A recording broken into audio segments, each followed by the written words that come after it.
Pour ce qui est des droits de femmes, en RDC, il faudrait reconnaître qu'il y a vraiment des avancées positives. Car si nous pouvons comparer les années antérieures où les femmes ne pouvaient exercer certains travaux, ni occuper certains postes, elles ne pouvaient s'élever devant les hommes et prendre la parole.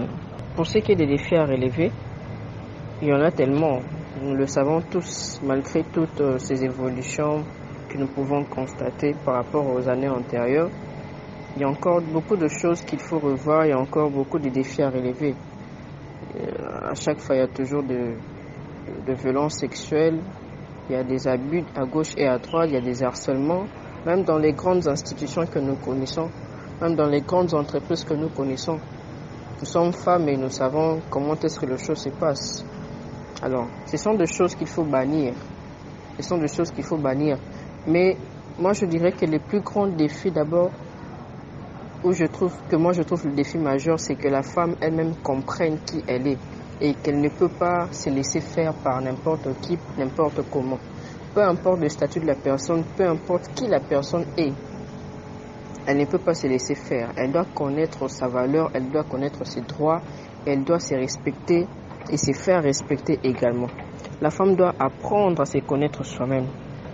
Elle doit apprendre à pouvoir s'imposer et à pouvoir revendiquer ses droits étant que femme.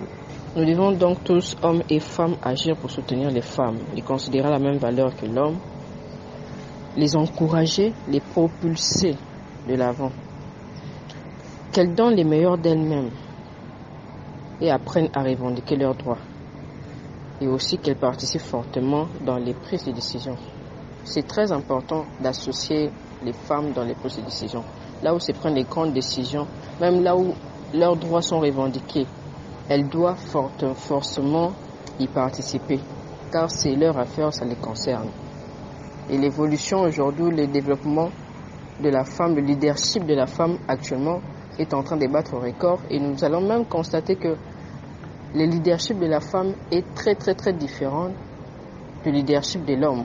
Ça apporte quelque chose de différent. Si nous pouvons les constater, toutes les femmes qui ont dirigé, toutes les femmes qui ont conduit une équipe ou quoi que ce soit, vous allez remarquer que leur façon de conduire a eu une certaine particularité par rapport aux hommes.